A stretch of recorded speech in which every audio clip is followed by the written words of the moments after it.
ജസ്നെ കാണാതെ പോയിട്ട് ഏകദേശം 6 വർഷമാകും.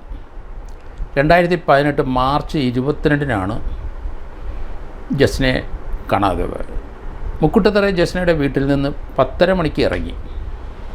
വീട്ടിൽ നിന്നൊരു ഓട്ടോയിൽ കയറി, വീട്ടിൽ നിന്ന് ഒരു ഓട്ടോ പിടിച്ച് മുക്കുട്ടത്തറയിൽ വന്നു. അവിടെ നിന്ന് എരുമേലി ബസ് സ്റ്റാൻഡിൽ ബസ് കയറി വന്നു. ആ ബസ് സ്റ്റാൻഡിനകത്ത് ഇരുന്നതായിട്ട് പറയുന്നു. അതിനുശേഷം 10:30-ക്ക് ശേഷം ശിവഗംഗ എന്ന ബസ്സിൽ കയറി.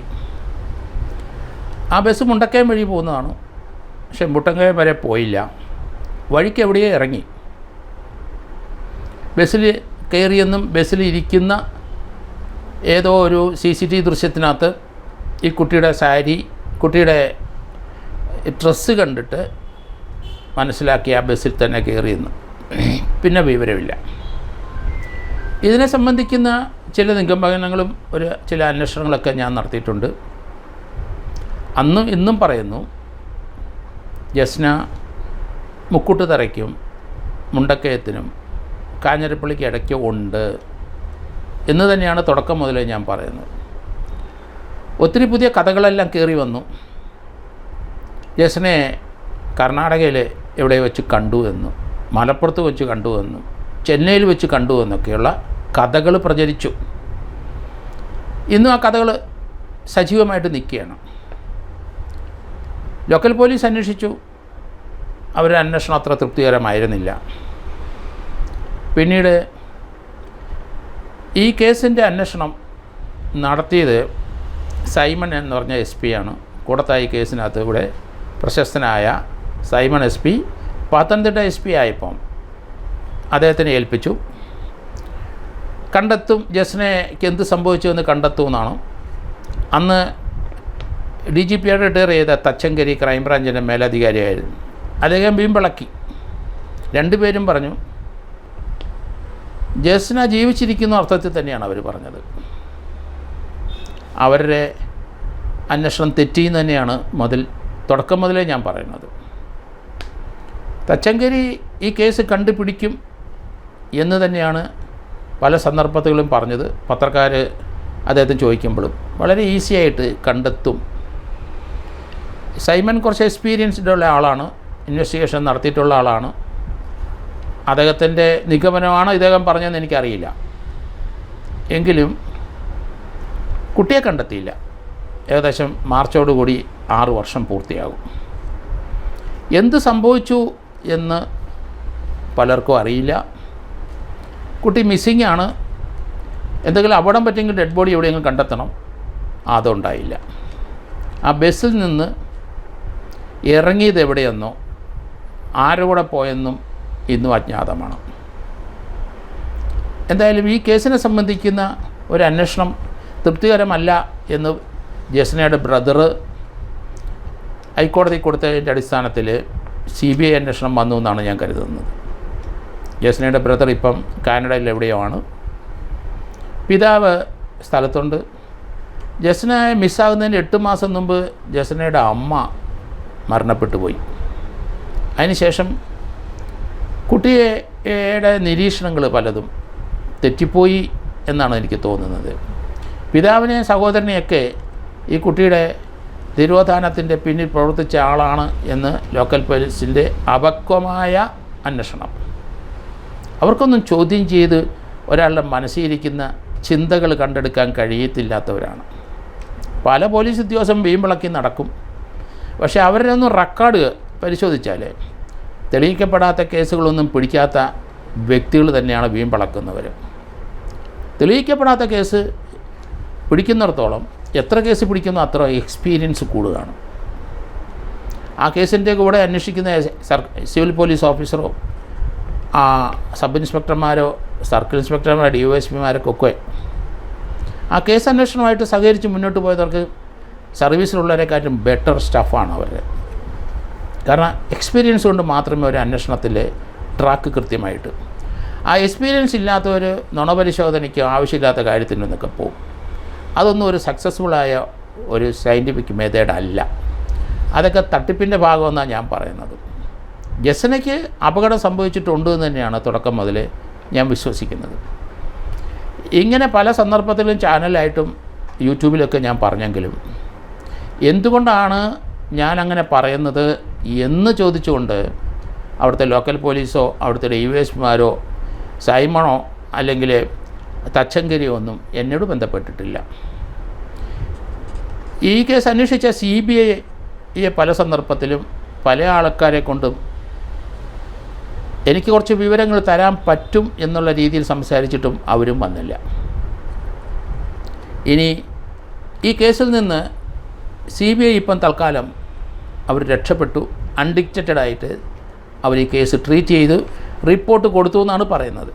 വ്യക്തതയില്ല കാര്യത്തിൽ. എങ്കിലും ഡൽഹിയിലുള്ള ഒരു DYSPയുടെ നേതൃത്വത്തിലാണ് ഈ കേസ് അന്വേഷിച്ചത്. മലയാളി അല്ലെങ്കിൽ ഈ കേസിനകത്ത് ബന്ധപ്പെടുന്നവരെ ചോദ്യം ചെയ്ത് അവരുടെ മനസ്സിൽ നിന്ന് ഫാക്റ്റ് എലിസിറ്റ് ചെയ്യാൻ ബുദ്ധിമുട്ടാണ്. മറ്റു ഭാഷ സംസാരിക്കുന്നവർക്ക് കഴിയില്ല. അങ്ങനത്തെ കേസല്ല, ദുരൂഹമായ കേസുകളല്ല.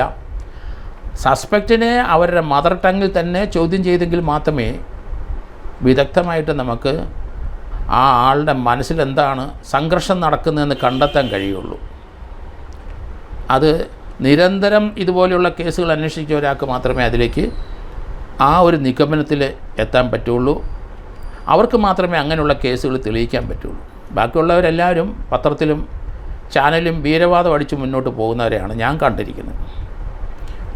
ഞങ്ങളൊക്കെ നമ്മുടെ ഗുരുഭൂതന്മാർ വെറ്ററന്മാരായ പോലീസ് SP-മാരുടെ കൂടെ DYSP SP-മാരുടെ കൂടെ വർഷങ്ങളോളം നടന്നിട്ടാണ് ഞങ്ങളൊക്കെ ധാരാളം കേസുകൾ പിടിച്ചെടുത്തത്. തെളിയിക്കപ്പെടാത്ത പല കേസുകളും തെളിയിച്ചതിൻ്റെ കാരണം അങ്ങനെയാണ്. അല്ലാതെ ഒരു ബുദ്ധിപരമായ വലിയ ഔന്നത്യത്തിൽ കളയുന്ന ഒരാളാണ് എന്ന് പറഞ്ഞ് വീമ്പിളക്കി വന്നാൽ ഒരു കേസും തെളിയില്ല. അഥവാ തെളിഞ്ഞാൽ തന്നെ ആൾ മാറിപ്പോവും. ധാരാളം സംഭവങ്ങൾ അങ്ങനെ കേരളത്തിൽ ഉണ്ടായിട്ടുണ്ട്. അതുകൊണ്ട് ഈ കേസിൻ്റെ അന്വേഷണം തൽക്കാലം നിർത്തിയിരിക്കുന്നു ഹൈക്കോടതിയിൽ.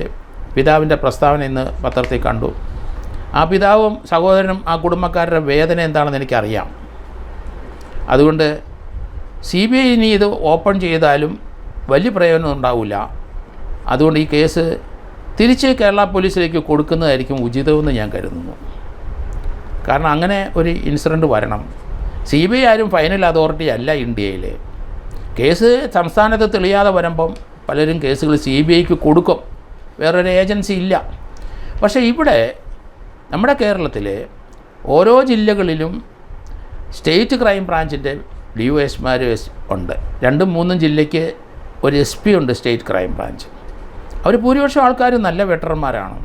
അവർ ലോക്കൽ പോലീസിലൊന്നും അധികം പോവില്ല. ഇതുപോലുള്ള കേസുകൾ അന്വേഷിച്ച് വരുന്നവരാണ് അവർ. അങ്ങനെയുള്ളവരെ ഇത് ഏൽപ്പിക്കണം. അതുകൊണ്ട് ഈ കേസ് തിരിച്ച് ഹൈക്കോടതിയിൽ എവിടെയെങ്കിലും അപ്രോച്ച് ചെയ്തിട്ട് ഈ കേസ് തിരിച്ച് കൊണ്ടുവരണം. കാരണം CBI ഇതിനകത്തൊന്നും ചെയ്യാൻ പോകുന്നില്ല. നമുക്കൊരു ബിറ്റർ എക്സ്പീരിയൻസ് ഉണ്ട്. ആലപ്പുഴയിലെ രാഹുലിൻ്റെ മരണം നമുക്കറിയാം. 2005 മെയ് 18 ആ കുട്ടിയെ കാണാതെ പോയി. ഇന്നും അത് കുട്ടി ജീവനുണ്ടോ ഇല്ലയോ നമുക്കറിയില്ല. അതിന് ഇതുപോലെയുള്ള ഹൈപ്പോത്തിക്കൽ സ്റ്റോറീസ് ധാരാളം ഞാൻ കേട്ടു. ബോംബെ കണ്ടു, അവിടെ കണ്ടു, ഇവിടെ കണ്ടു എന്ന് പറഞ്ഞ് അവിടെ ഇങ്ങനെ കഥകൾ പ്രചരിക്കുന്നുണ്ട്. മുക്കുട്ടുതറയിലെ ജസ്നയുടെ കെയർ ഓഫിൽ ഇതുപോലെ ധാരാളം കഥകൾ പ്രചരിപ്പിക്കും. ഈ കഥയ്ക്കൊന്നും യാതൊരു അടിസ്ഥാനമില്ലാതെ തൽപര കക്ഷികൾ പടച്ചുവിടുന്നതെന്ന് തന്നെയാണെന്ന്. ആരാണത് പടച്ചുവിട്ട് അത് ട്രാക്ക് ചെയ്താൽ നമുക്ക് ആളെ കണ്ടെത്താം. ആ കേസിൻ്റെ പിന്നിൽ പ്രവർത്തിച്ച ആളെ കണ്ടെത്താമെന്നാണ് ഞാൻ മനസ്സിലാക്കിയിട്ടുള്ളത്. ആരാണ് ഈ സൈസ് ഗുണ്ടിറക്കുന്നത്? ആ ഗുണ്ട് പുറകോട്ട് നമ്മൾ ട്രാക്ക് ചെയ്ത് പോകണം. പോയി കഴിഞ്ഞാൽ എവിടെയെങ്കിലും ചെന്ന് മുട്ടും. വെറുതെ പറഞ്ഞ് ഇറക്കിയതാണെങ്കിൽ ആ വിവരം എന്താണ് അയാളുടെ ഇൻട്രസ്റ്റ്, അയാളുടെ താല്പര്യം, അതും കണ്ടെത്താൻ പറ്റും. അതുകൊണ്ട് ജസ്നയുടെ കേസ് അത് ക്ലോസ് ചെയ്യരുത്, അത് റീഓപ്പൺ ചെയ്യണം. CBIക്ക് അത് ബുദ്ധിമുട്ടാണ്. കാരണം അവർ അന്യഭാഷ സംസാരിക്കുന്നവരാണ് ആ കേസ് അന്വേഷിക്കുന്നത്. അതുകൊണ്ട് തിരിച്ച് ഗവൺമെൻറ്റും അതുപോലെയുള്ള അന്വേഷണ ഏജൻസികളും ഈ കേസ് തിരിച്ച് ഒരു വെറ്ററൻ DYSPയെ കൊണ്ട് അന്വേഷിപ്പിക്കണം കേരള ക്രൈം ബ്രാഞ്ചിലുള്ള. കാരണം നമുക്ക് ഓരോ ജില്ലകളിലും വെറ്ററന്മാർ DYSPമാർ ക്രൈം ബ്രാഞ്ചിലുണ്ട്. ലോക്കൽ പോലീസിലും വളരെ ചുരുക്കം ആൾക്കാരുണ്ട്. അവരൊക്കെ ഓരോ രീതിയിലാണ് അന്വേഷിക്കുന്നത്. അതുകൊണ്ട് നമുക്ക് മാറി കൊടുക്കാൻ DYSPമാർ ഇവിടെയുണ്ട്. ഒരാൾ അന്വേഷിച്ചത് തെളിഞ്ഞില്ലെങ്കിൽ വേറൊരു DYSPക്ക് ഏൽപ്പിക്കണം. അല്ലാതെ ക്രൈം ബ്രാഞ്ചിൻ്റെ മൊത്തം ഒരാൾ അന്വേഷിച്ച ആ ക്രൈം ബ്രാഞ്ചിലെ മറ്റ് എക്സ്പെർട്ടൊന്നും അവരുടെ എക്സ്പെർട്ടൈസ് അഡ്വൈസൊന്നും സ്വീകരിച്ചിട്ടില്ല. അതുകൊണ്ട് ഈ കേസ് തിരിച്ച് കേരള പോലീസ് ടേക്ക് ഓവർ ചെയ്യണം. നമ്മളെപ്പോലെയുള്ളവരുടെ സഹായം അഭ്യർത്ഥിച്ചാൽ തീർച്ചയായിട്ടും ആ സഹായം കൊടുക്കും. നമുക്ക് ഈ കുട്ടിക്ക് എന്ത് സംഭവിച്ചെന്ന് കണ്ടെത്തണം. ആ പിതാവിൻ്റെയും ആ കുടുംബത്തിൻ്റെ വേദനകൾ നമുക്കറിയാം. അതുപോലെ ആലപ്പുഴയിലെ രാഹുലിൻ്റെ എൻ്റെ പിതാവ് വർഷങ്ങളോളം കാത്തിരുന്ന് ആ കുട്ടിയെ ലഭിക്കാതെ വന്നപ്പോൾ നിരാശപ്പെട്ട് സൂയിസൈഡ് ചെയ്തു. ഇതുപോലെയുള്ള സംഭവങ്ങൾ നമുക്കിനി ഉണ്ടാകരുത്. നമുക്ക് ജസ്നയുടെ ആ തിരോധാനം എങ്ങനെയാണ് അവസാനിച്ചത് നമ്മൾ കണ്ടെത്തണം. അതുപോലെ സോണി പട്ടതിരിപ്പാട്, അദ്ദേഹത്തിനും ഇതുപോലൊരു മിസ്സിംഗ് ആണ്. ഇതുവരെ എന്ത് സംഭവിച്ചുവെന്ന് അറിഞ്ഞുകൂടാ. പത്രപ്രവർത്തകനായിരുന്നു സോണി പട്ടതിരിപ്പാട്. ധാരാളം പേര് ഇതുപോലെ മിസ്സായിട്ടുണ്ട്, എങ്ങും നമ്മൾ എത്തിയിട്ടില്ല. അതുകൊണ്ട് ഇത് CBIക്ക് കൊടുത്തു എന്ന് പറഞ്ഞ് അതങ്ങ് ക്ലോസ് ചെയ്യാൻ അനുവദിക്കാൻ പാടില്ല. അതുകൊണ്ട് അവർ ക്ലോസ് ചെയ്തോട്ടെ. ആ കേസ് തിരിച്ച് വാങ്ങി ഇവിടെയുള്ള വെറ്ററന്മാരെ കൊണ്ട് അന്വേഷിപ്പിക്കണം. നമ്മളെപ്പോലെയുള്ളവരും അതുപോലെ സഹായിക്കാൻ ധാരാളം ആൾക്കാർ ഈ രംഗത്ത് ഉണ്ടാവും.